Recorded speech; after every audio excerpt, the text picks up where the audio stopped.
Hello, everybody. Welcome to First Friday's Art Talk. Thank you to everyone who's tuning in and staying with us during these strange times. Thank you to First Fridays, of course, which continues to support Winnipeg's artistic community. Thank you to Collective Broadcast Co. and Aaron Zager, who's helping us tonight with tech. And a reminder that even if we're not in the Exchange District tonight, as we were in the old days, the Exchange District is still there with its galleries and its arts organizations and its studios and stores and restaurants and independent businesses. So please check out First Friday's website to keep up with what's happening there. And thank you especially to our guest tonight, Tamara Rae Biebrich. Tamara is Senior Project Manager of Public Art for the Winnipeg Arts Council. She's also an artist, and when she does art, she is interested in craft, in performance, and in social engagement. And we're going to be talking a lot, I think, Tamara, about social engagement tonight, especially how important it can be to connect people to art and to each other in the time of COVID. So I first thought about that it would be a great idea to talk about public art for First Fridays when I was doing a previous First Friday talk with Lisa Landrum and Lawrence Bird, architects here in town. And we were talking about how COVID has, how it's affected people and how they view their city and their neighborhoods and the public spaces. And especially during that really tight lockdown. And Lisa was saying that she would go for these long walks, and she kind of came across Ai Weiwei's Forever Bicycles work, right? Fabulous work on Waterfront Drive, and it really cheered her up. And she thought, I'm seeing this, and other people are seeing this, and maybe we're not seeing it at the same time, but at least we're sharing something, And for a while, the outdoor art pieces were all that people could see, really, like in terms of physically experiencing art. And even now, as galleries sort of cautiously start to open under socially distanced conditions, I think it's still really, really important. And also, I wanted to talk to you tonight, Tamara, because there have been these really terrific projects that have been done in the last few months, and maybe didn't get the big public celebration that they might have got at a different time. So I think it's just good to explore them this way and celebrate them this way, because we have to celebrate any way we can right now, yes. Right? Yeah. So the Jane Jacobs quotation, which I know is a kind of a touchstone for you guys at the Winnipeg Arts Council.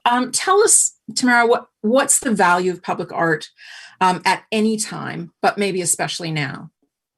Well, I think the value in public art is just how accessible it is, that as you were saying in your last talk, that idea of having a shared experience, even if it's not at the same time, it is in the same place. And I just think that for a long time, people talk about public art just in terms of like beautifying the city. And I just think it's so much more about that. It's about your opportunities to, yes, increase the use and enjoyment of public space, but it's also about sharing stories and encountering ideas on a daily basis. And so what I get really excited about is you can have it as a destination where you can purposefully go, or it might be something that you just encounter on your, daily commute, or when you go to the park with your kid, or you're in the middle of the COVID and you need to walk down a trail or a path just so you don't go crazy. And I don't know. I think it's really exciting because I think with public art, in terms of other city infrastructure, that there's just that opportunity to kind of share imagination too, because there's room for artist intention, but there's also room for all the different meanings that come out depending on who experiences it, when, what their relationship is to the space and the place that they're in. So I just think it's super exciting. And one of the things that we've learned while doing tours with people is just how much of their own ideas and experiences they bring to the meaning of the work and the way that they interact with it. Right. Okay, so let's take a look at the works on the Blue Rapid Transit line. And this is a really exciting project. Mm-hmm. And What I liked about it is there's these really different and really distinct artworks, but they do share these overlapping concerns, right? So kind of they explore the land and the history of the land, and especially the idea of, the land along the Red River, and then roots and connections. And, so you're going on this bus journey maybe, but also on this sort of journey of ideas. So, yeah. So sure, let's just look at them. Yeah. Yeah. Well, just to talk about that project overall. Yeah, as you said, we wanted to, when the Rapid Transitway, the Blue Line, opened in April, we had planned to have this big celebration because all of the works were installed over the fall and winter. And we were going to have this whole hop on, hop off bus tour experience, have the artists all in town, and really celebrate. And then everything shut down. And, there was a bit of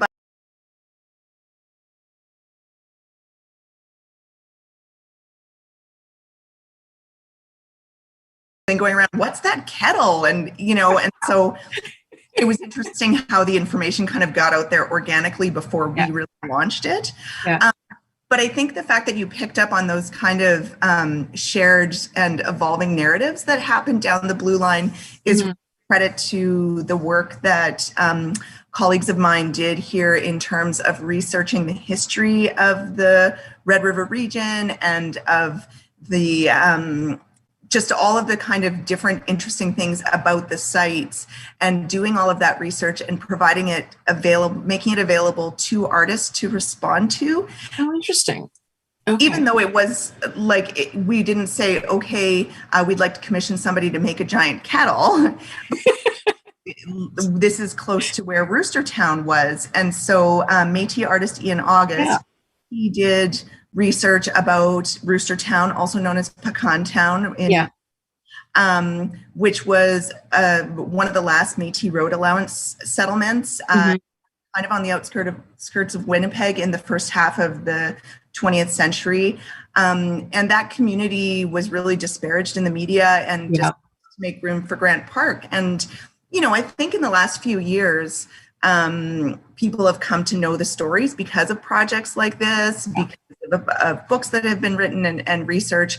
But for people who don't know, there was a community of about 500 Métis residents who lived where Grant Park is now, and who didn't have access to running water. So there was a pump that I think kids had to walk to. There was like a community water delivery service, but that kids had to walk to about 1 kilometer or 1.5 kilometers from there.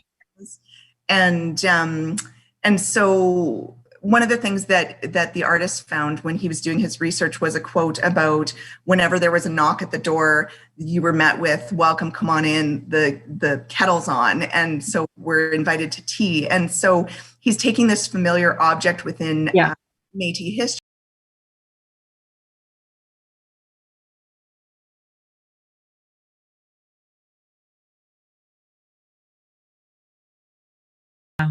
Yeah. And so just one fun fact, but a fact about the kettle is that the size is actually really important. Is the size of this kettle would hold the amount of water that is recommended by the United Nations for a community the size of Roostertown for one day. So that's how much water you need to service a community. So I think that's really neat. So, okay. Because I mean, the kind of bigness, which, it's this big impact piece visually, but that connection is really interesting. Okay. Yeah. All right. And then Furrows on the Land by Jeanette Johns. Tell me something about this one. So like a two-parter, right? Yes, it's Furrows in the Land and Furrows on the Land. Oh, that's right. Okay. Yes. And it's interesting because I remember when Jeanette was originally working on her artwork proposal, and she was talking about long bus rides to the University of Manitoba when she was there at the School of Art. And she was kind of really reflecting on that when she was creating this work. I don't know if you're familiar with her work, but she uses a lot of mapping and geometric lines, but like really simple, clean, minimal lines. And so, again, she was looking at kind of the agricultural history of along Pembina there out to the U of M. She was looking at, so the lines on the overpass are kind of as you pass, like when you're going on public transit or along a road, you're passing either farmland or you're looking at hydro poles. So there can be kind of different meanings, but it is about moving through the space. And then the wheel, so that one's the field, and then the wheel, which is looking at the history also of transportation, but looking specifically at the Métis Red River cart. And so that piece, it's really interesting the way that it was made, because Jeanette worked with a Métis maker out of Regina who actually rebuilt a wooden Red River cart wheel. No kidding. Wow. Yeah. So I always love the process and the stories behind this. Yeah. But who made this wheel, and then that wheel was given to the fabricator working with the Tyndall stone, to then make the impression that left the impression of a fossil. I also believe that early on in the process, she was thinking about working with cast concrete and actually leaving a wooden wheel in there, and the way the concrete and the wood reacts to each other, the wood would slowly rot over the years. But it's interesting how an artist's idea kind of, and I think you can also add another layer of meaning because it's made out of Tyndall stone, which of course is native to Manitoba, and has all those fossils, those other traces of history in the land. Those deep geological connections, but then also the connections to all the architecture that we, kind of think of. Totally. Neat. I like her work a lot. Me too. Okay. And then row. So row is really looking at kind of the history of settled farmland here in Manitoba. So early kind of colonial history, history of kind of the evolution of, or the kind of founding of the province of Manitoba with settlers. But you'll see there's that archival photo down in the corner that actually shows the path that the Red River goes and how the long lots, which I think lots of people are familiar with, but it was intended to be this very egalitarian way of providing land to settlers so that everybody had equal access to the river and to the fertile lands close to the river. So, and you see the artwork in the winter photo, which shows this behind it and how spectacular it is from there. But if you were actually flying over top, what you'd see is that little rendering where it shows how much it the path of the river. Oh, neat. And what color are the holes? So they're like a deep kind of cherry red on one side and white on the other. And there's there's markings, there's little kind of striations on them too. So there's detail. And what's cool is when you're in the space, and this is the thing about public art too, because it's touched, it's intended to be experienced in a 360 kind of way, so you can kind of run around through it. And it changes depending on how you come upon it. Yeah, I can see that. And that kids would probably respond to it too. You can kind of run through it and run around it. And no, and that's a beautiful photograph too. That's really, we've been working with, we have a great selection of photographers that we work with. Liz Tran took some winter photos for us, and they're really great. And she's doing some gig with Tourism Manitoba now, and I know she's posting amazing things from all over Manitoba this summer. Yeah, and it's neat that it's the winter, the winter photo, because we do experience these things in the winter. Well, that's the thing about Winnipeg, because I think sometimes when we think of I don't know if we do, but a lot of the time people take for granted that when you're talking about parks and getting outside, that you're talking about pristine weather conditions. Winnipeg's a winter city, right? And we always have to think about that when we're commissioning work. Is it going to be able to withstand the elements? How cool is it? What will it be like in the snow? What about snow clearing? It's all sorts of, because this— I never even thought of that. Well, I get to think about that stuff all the time. So snow clearing. Well, because you don't want a snow plow to plow into. That's right. Yeah. Okay, so tell us a bit about salt, fat, sugar. Your water is safe.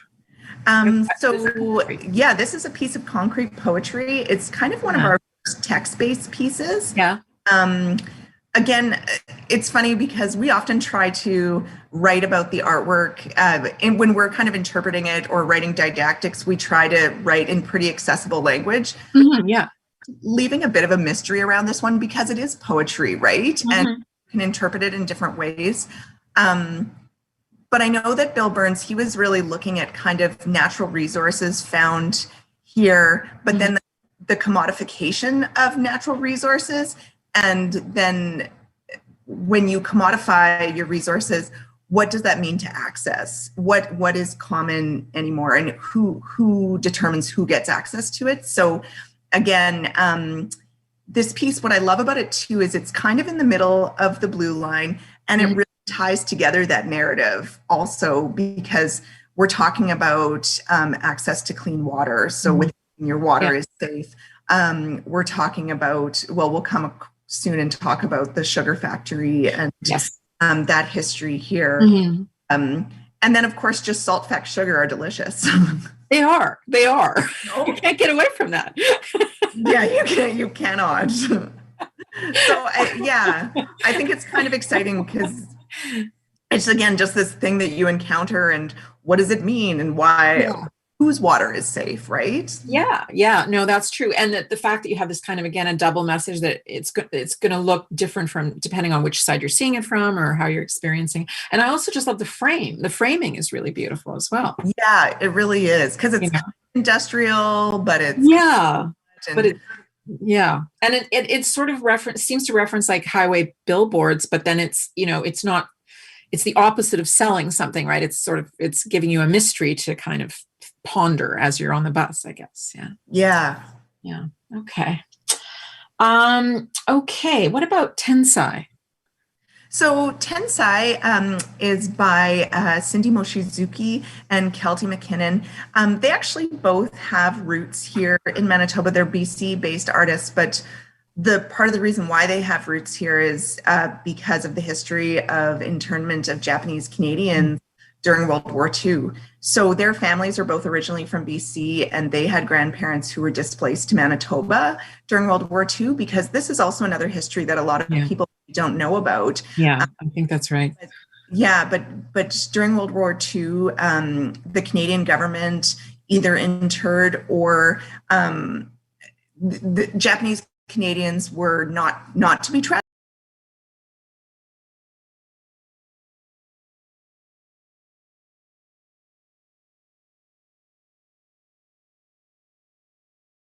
Alberta to create, to harvest, provide a cheap sugar source for the war effort that they stay with their families. And so there were a lot of families that came here and worked on farms. And people don't necessarily recognize these beets as beets, I think, because often we think of red beets. And so sugar beets were more of a golden color. The artist designed this to look like wagashi, which is that Japanese kind of sugar, the sweets that are modeled and sculpted, and and they're also seeing it as kind of a reimagined Zen garden. So there's lots of kind of elements and different ways of accessing this history that I think is quite accessible. Yeah, you can zoom in, or you don't have to zoom in, but I'm just saying for people who are with us today, if you look closely at the drawing that is in between the two photographs, which is then translated to the wall or to the glass on the bus station itself. You'll see different generations of family members working together on these kind of oversized leathery leaves. And it was speaking to that resilience of families and that how parents wanted to protect their children and almost pretend that they were just living a regular cultural life, but there's kind of a darker meaning there. But I think it's really lovely the way you can think about families and you can think about the history. And I guess I should also mention that right close why this artwork is at the Plaza Station is because just up the trail from there is the Manitoba Sugar Company, which is the processing plant where these beets were then sent to for being turned into sugar. Okay, so that's and it's an interesting, because it's such a dark and tragic history, but the piece, I mean, it's very beautiful. I mean, that the kind of almost watercolor kind of rendering of the leaves, and then the beats they're kind of poppy and fun, and and again, it's interesting. Yeah. Interesting. Well, I think that's what's really, as we were saying with public art, which is so interesting, is that somebody might see it, read the panel, think about it a little bit, and then go away. And it's something that might kind of be a bit of a slow burn, right? And you recognize all the elements, but it is so rich with meaning, and it's layered with these, texture and scale, and the drawings. If you can go out to Plaza Station to go look, they're so beautiful. Yeah, they are.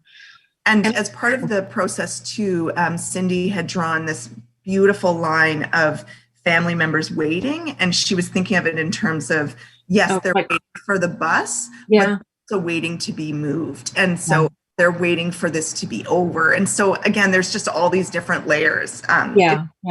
Piece. And I guess, because these are along transit lines, like there are a lot of people who will be taking the same route, like day after day after day. And so it will be a very cumulative experience maybe with these artworks, which is kind of neat. Yeah, I kind of love that when people say, oh, I didn't realize that was public art. What is that? Or who come across it.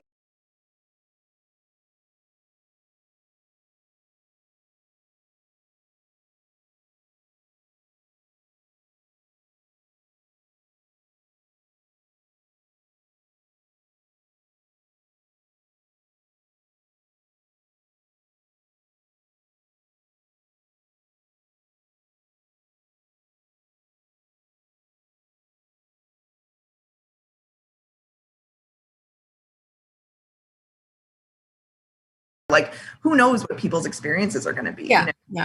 Right. Yeah. It's unpredictable. Okay. What about the Warren Carter piece? Let's take a look at that. So Warren is a local artist, and again, he was kind of looking at that history of movement and of the Red River Cart. And so the circles are made out of dichroic glass. So it's these different glass that are pieces that are layered, and when you move this way, it moves with you. So they're animated. Cool. Yeah, and kinetic. Neat. Definitely, it's definitely kinetic. It's quite luminescent. It's bright, and so he's got the piece that's here at the station, but then he's also got a piece that's on the Bishop Grandin overpass. So if you're traveling Bishop Grandin, you'll see it. And I find the forms too are kind of strange and futuristic, and I think it's one of those ones that you kind of react to intuitively, and you kind of figure out what it is. And again, with my 6-year-old, who's a bit of an art nerd because he's my child. Yeah, I should hope so. He went to see this and he said, Mama, this is so cool. And he was running from side to side, and he's like, it changes, it looks like this. And so in this photograph, you can see that one of them looks kind of pink and the others look green, but it really is a bit of an optical illusion. And he wanted to make it almost look like a spinning wheel or a tire. Wheel, I guess. Okay. Okay. And what about Métis land use? So Métis land use is by Tiffany Shaw-Collins. And she was really, we talked a little bit about mapping and cartography with Jeanette. She also was interested in kind of the mapping and the history of the land use by the Métis communities here in Manitoba. And so there's a 2-part to this art. There's the poles that are on the left, and those have different markers and you can't see with the snow in this photo, but is actually painted with map lines. And she was looking at the history of hunting and berry picking and sugaring, all again, those different resources in the land. And the Métis communities lived here and moved throughout Manitoba. And one thing that's interesting, like thinking about mapping too, is that maps now are really based off land and roads, but they used to originally in Manitoba were based off of the rivers. Yeah. Because that's how people were traveling. But anyway, so there's lots of different information there. She's looking at the idea of the Métis resistance, and so there's the provisional government and Louis Riel, again, those different land uses. And then when you move over to the shelter, you'll see all these old documents. And those are real legal documents that have been scanned and printed from the archives. She was working with a researcher out of a university in Alberta, and that's called Métis script. And I was not familiar with this at all before she brought this project to us. And do you know what script is? No. Okay, so it's hard to explain because it's this really kind of complicated system to provide land rights to Métis farmers after the founding of Manitoba. So when Manitoba was founded,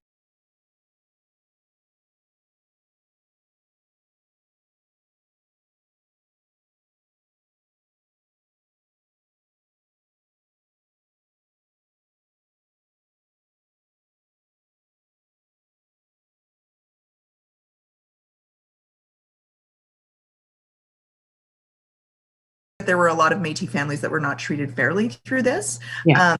But the artist, Tiffany Shaw-Collins, her family's script is on her, and there's lots of other families that could go and look and find everybody who all the scripts that are on there are families that consented and donated to the project, but so people can go and find their own family script on the bus shelter.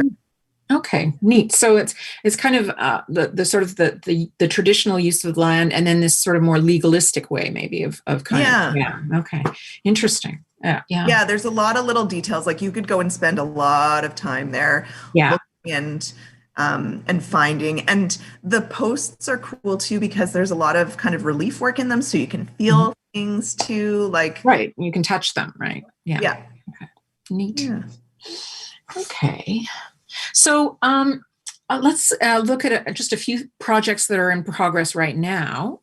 Sure. So outcroppings. And this is a beautiful rendering. And I love that it's during winter, again, because I think we forget how beautiful the winter light is and how it is kind of unique. And winter light and shadow on snow it's really beautiful. And that really captures it. And obviously the work itself is kind of working with light and shadow too. Definitely. So this is a project by Jiling Li. And so it's right by the new Waverly Underpass. And so if you're coming from IKEA to downtown, so if you're traveling north, it's on the right-hand side. But it's a really complicated site. We got involved because we're starting to get more involved with capital projects. Those big infrastructure projects are happening. And so they had to dig out and move a lot of land for this project. And so when we were speaking to the city engineers and project managers and Councillor Orlico, who was involved in this at the early stages, we were really thinking about kind of the history and the movement of the land and how it's always changing. And so that was one of the things that we put in the call to artists. It's also a really long, skinny strip, and it's quite a severe slope. And it's, if you look at the traffic that's going through there, people are not speeding, but going like kilometers per hour. It's a thoroughfare. But there's also the AT path that people will experience walking or riding their bike along there. So I think Jiling Li really came up with this really kind of creative idea of, so she's based out of Ontario, and she came here to do some research.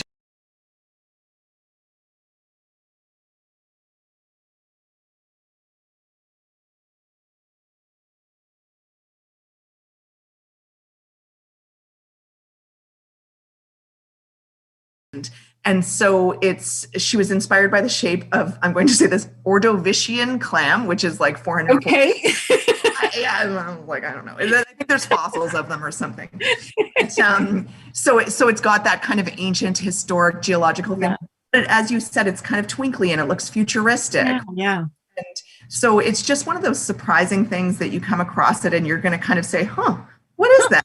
And, and again, you'll be able to kind of climb up the grassy hill and walk through it, or you'll ride by it on your bike, or you'll just kind of see it in a blur in this bright, shiny, twinkly winter lights. And again, we're often thinking about that as a winter city. Yes, it's cold. Yes, there's a blanket of white snow not a quarter of the year, but it's also dark for a big part of the year. And so light is really important to us. Yeah. So that's going to go in.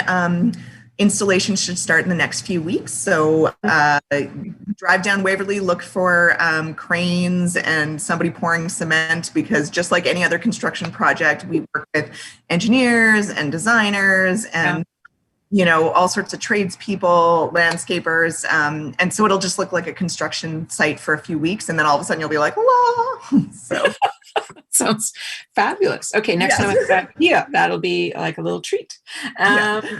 Okay, and what about Michael de Montje's work for the Cornish Library? And I'm a huge fan of Michael de Montje. And I used to run into him at the St. Vital. This is very Winnipeg, the St. Vital Children's Hospital book sale, and he would be buying like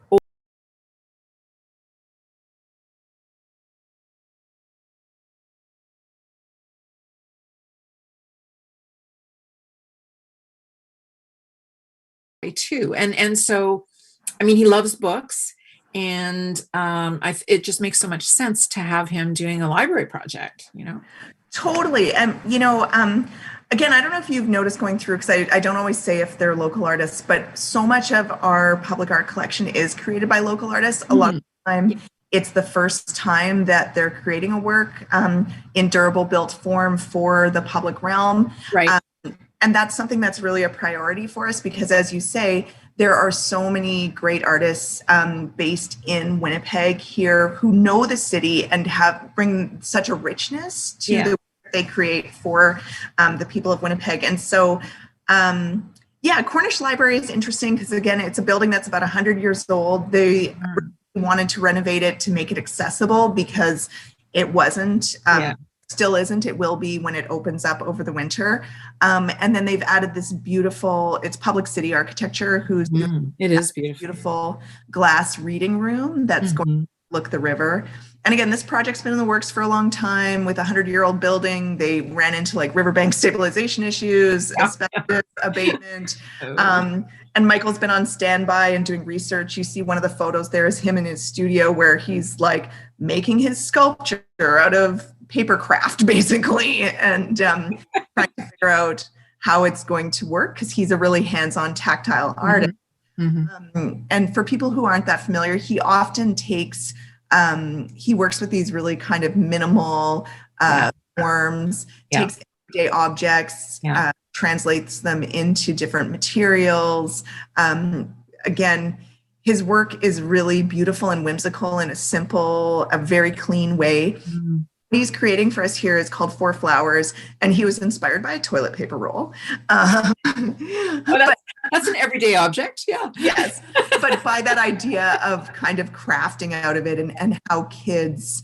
like the different kind of things that you can do and you can make. And so they almost, while the flowers are made out of different metals, he started with paper forms that he was folding, and so it looked like folded paper. And the tube, which is inspired again by a toilet paper roll, is cast concrete, and it's this beautiful white concrete surface.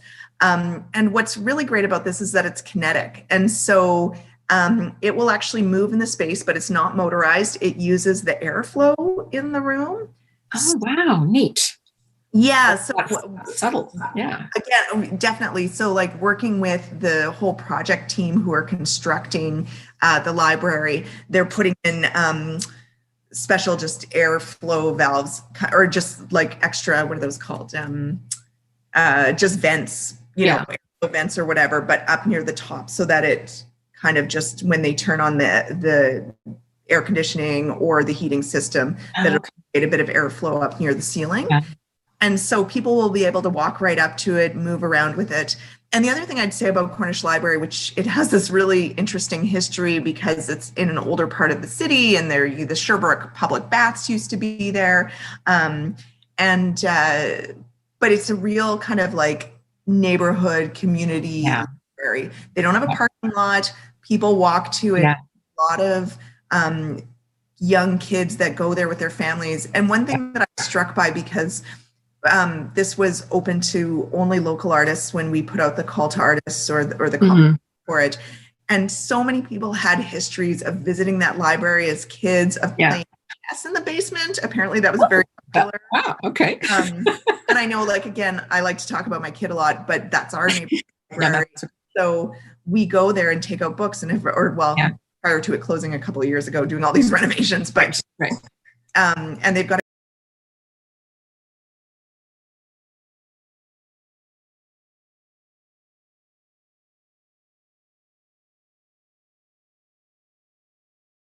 no. And it's a good example. Both of these are a good example of I think the old idea was more, you had these spaces and then public art was often just kind of dropped, into them afterwards, kind of as an afterthought or a decoration. And now it's really kind of often incorporated right from the beginning, so that you are working with kind of builders and engineers, and it's a more holistic process. Yeah, I think there's a real value to that. And I mean, the project team has been great at Cornish Library, and the architects have been very generous with their time, and they're really excited about working with artists too. Michael's just so lovely that, it's a really nice project. Okay. And let's just talk, I guess, of some of the different ways that, that you are engaging the public with public art, because, as you say, there's the kind of random encounters that people have, on their own, but there are also kind of more like organized ways, or just ways to provide people with more information or more ways to access. So, do you want to talk a bit about that? Like, we've got a very good pamphlet, very good. I will say the slide for Winnipeg Words is up, and so I can. Oh, sorry. That's okay.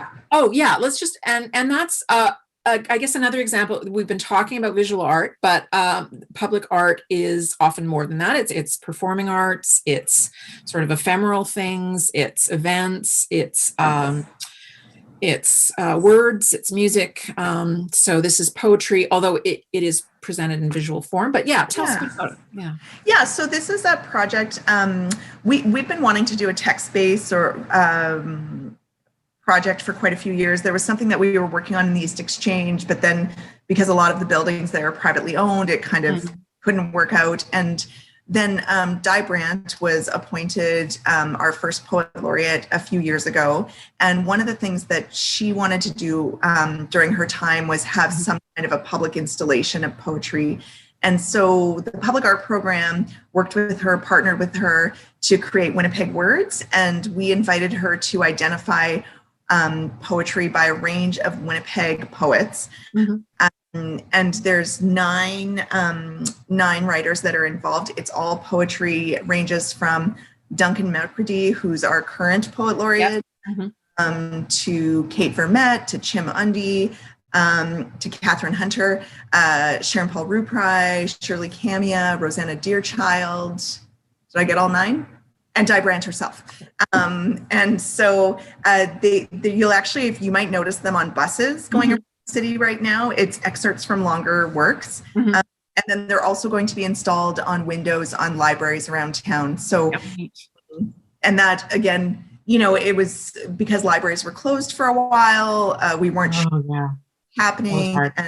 And but again, I really like those partnerships with like the buses, which are a public service.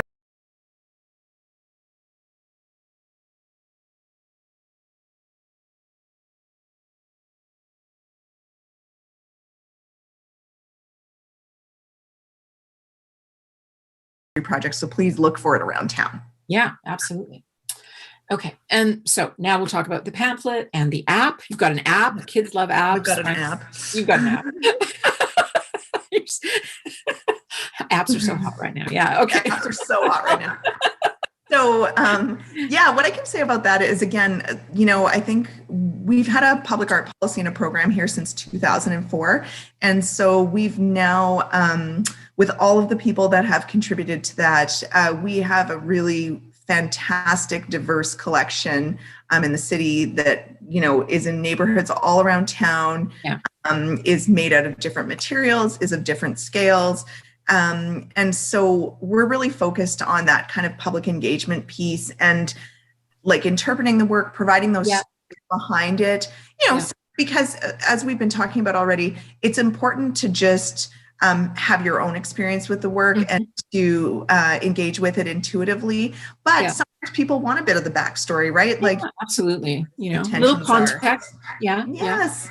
Yeah. And then you can talk about, who the artist is, what their practice is like, because a lot of the time it's interesting to see how somebody like Michael de Montje makes these little metal flowers that he shows in galleries and how that translates on a larger scale.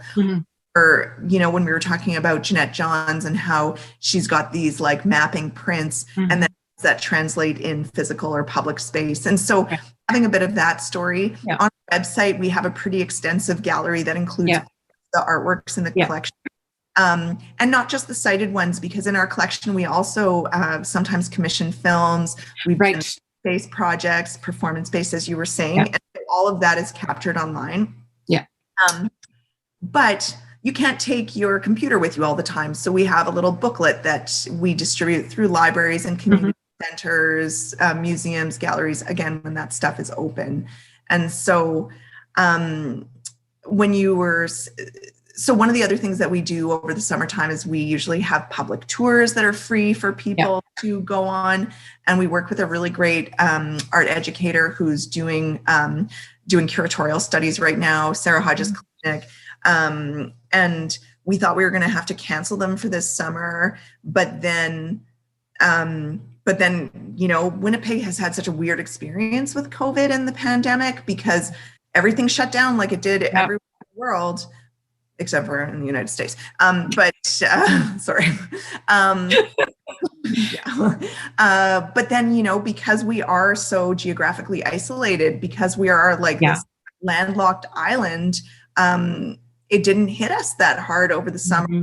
So we were able to do public tours. We just made sure that we kept the numbers down. We did everything outside. People were encouraged to wear masks. And so they were actually really well attended this summer. And the conversations that happened were fantastic.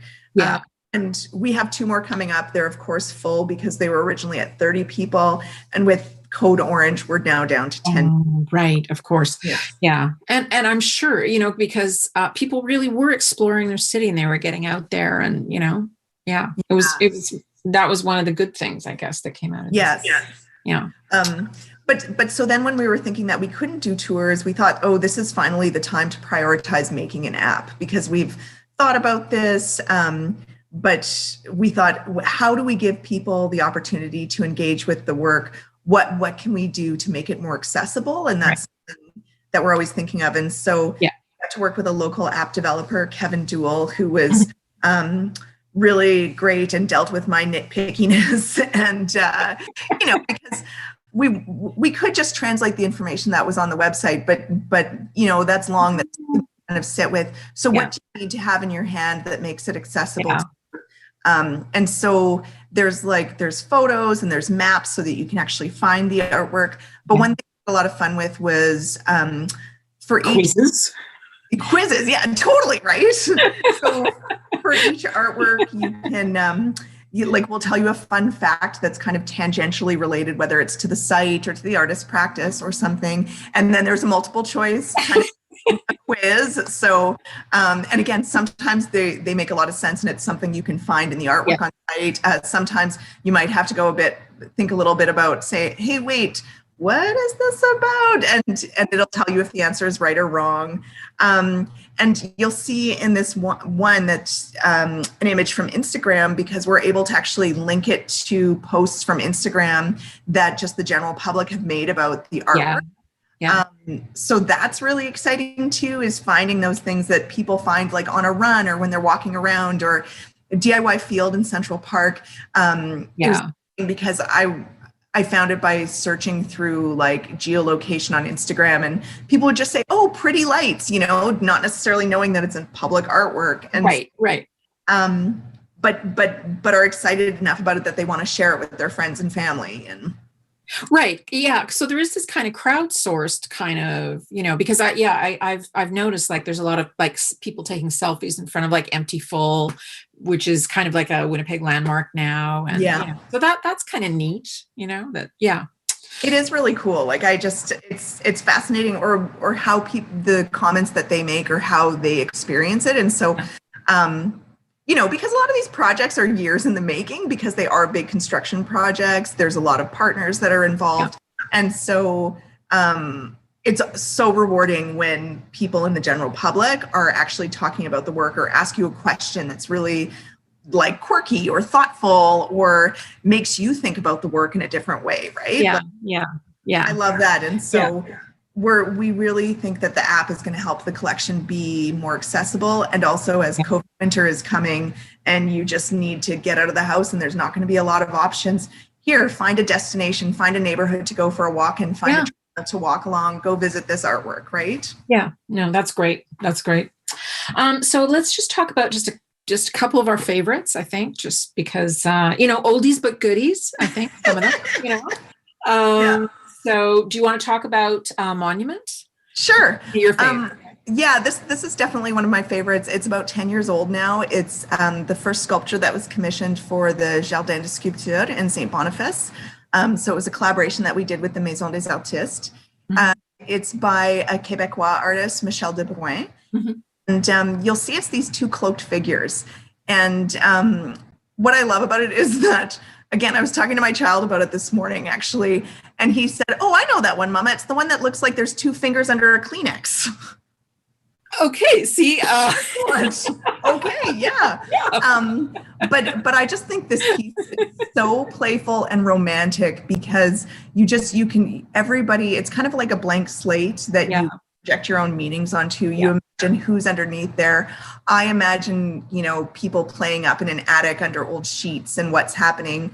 And some of those other pictures that we're showing in the slideshow are of René Magritte's Les Amoureux, or The Lovers, inspired this artwork.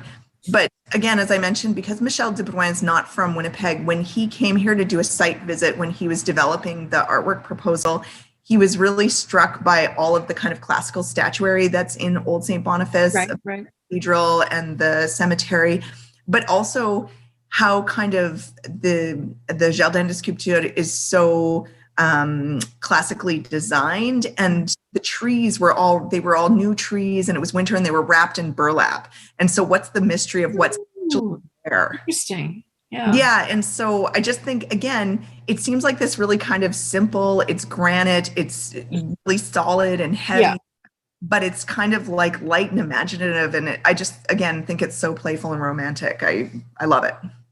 Yeah, I love it too, although I find it very sinister. So I'm not sure what that says about me, but that's okay. Well, and especially in this picture at night too, right? Like it's kind of that's true. And so I guess it as we said, it depends like when you're there, who you're there with, who you're there with at night, Allison. And now I just want to talk about Cliff Eland's work at the Millennium Library. And just to say something, we lost Cliff this year. He died a few months ago, and he was a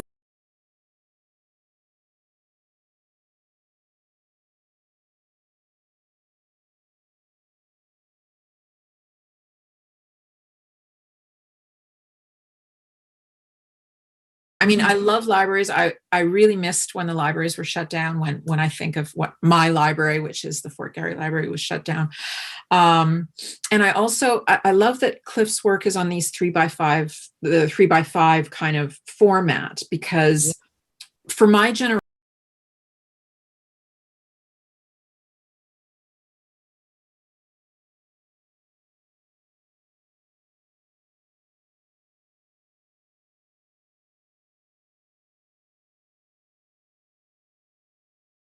love about libraries, and that's just the start, because there's so much more to this work, and people really respond to it, don't you think? Like, people do really respond to it. Yeah. It's in such a public place. It's one of the first artworks that we commissioned in Winnipeg under the city's policy and program.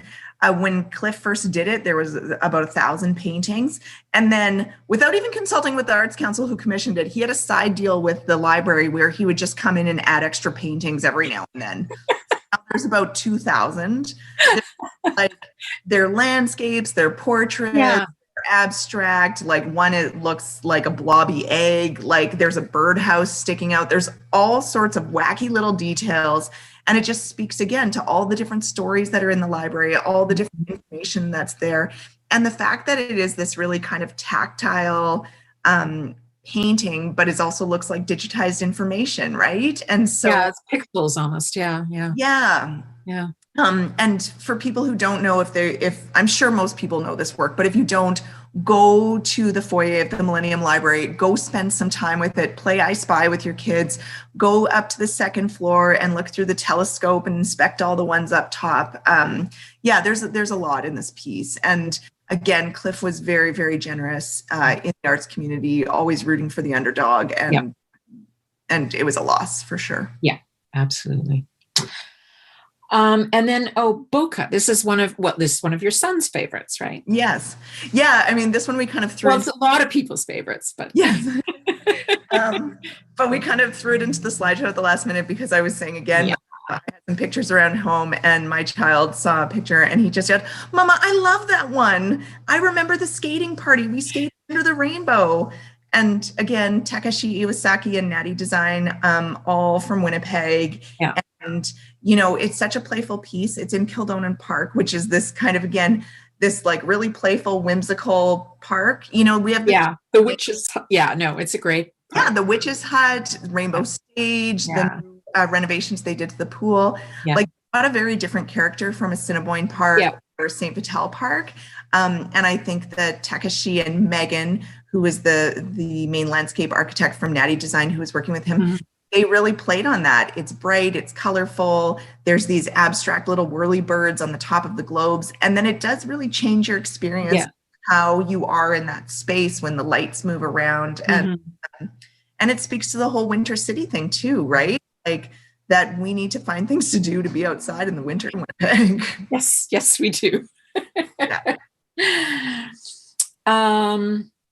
And then, I mean, we've been talking kind of about sort of, the official public art, I guess, for want of a better word. But I think that it was interesting that during the pandemic, there were a lot of these kind of spontaneous expressions, sometimes by artists, but sometimes I think just by ordinary citizens, like graffiti and murals and, people gathering on their balconies or at their windows to sing at a certain time, and it just, to me, it showed how deep this need was, to connect to other people and to express gratitude and just to know that there are other people going through the same thing. And, so just, like things that come up, like thanking the healthcare workers in the NHS in Britain, for example, or just, giving you advice or just, and tell us about the Winnipeg one.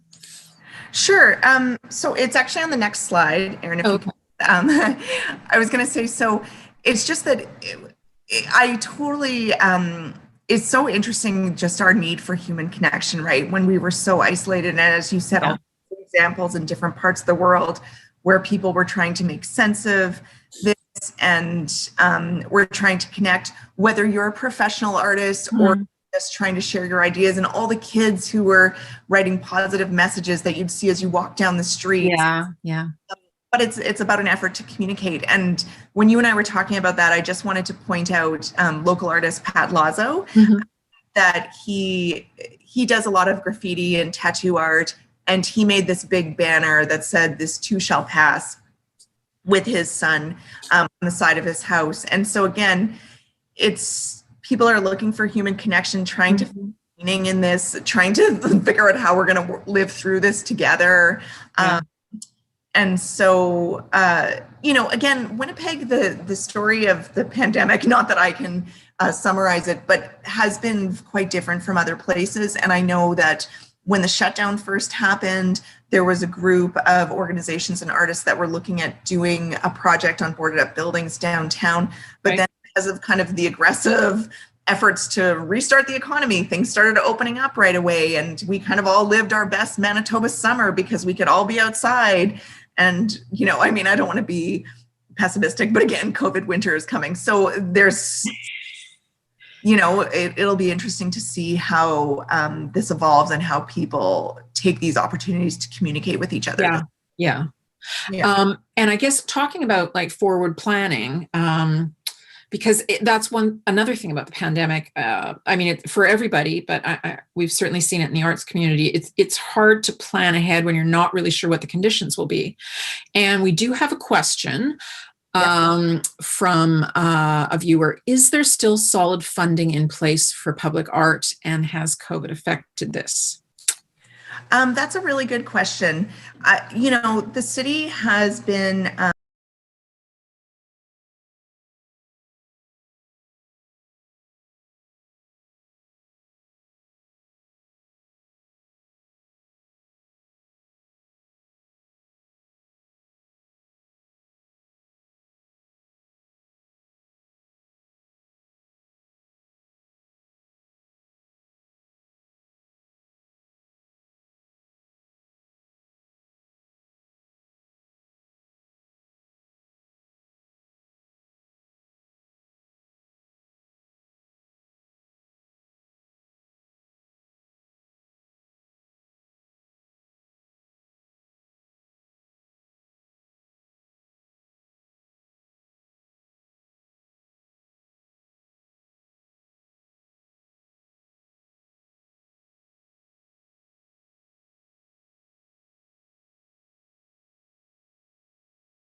and city administration to look at what opportunities there are with development in the city and with sites. And so often the site and the parameters around the project are determined first, and then we ask art to respond to that. We haven't had a lot of opportunity to support kind of artist instigated projects, but we're trying to figure out ways of doing that when we do have funding for it. And so we're hoping that in the next year or so that we are going to be putting out a call for portfolios, just to get a better understanding of what people are working with, what kind of work is happening out there that we might not be aware of, and see where are opportunities in the future. Okay. Yeah. All right. Well, I want to thank you so much for sharing this with us, and also for the work you do for public art in Winnipeg, because I think it is so important, and it's really important right now. So thank you very much, Tamara. Thank you all for joining us. Thanks again to First Fridays, and thank you very much. And next.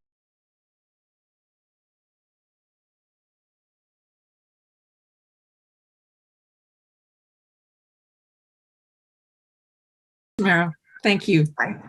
Bye-bye.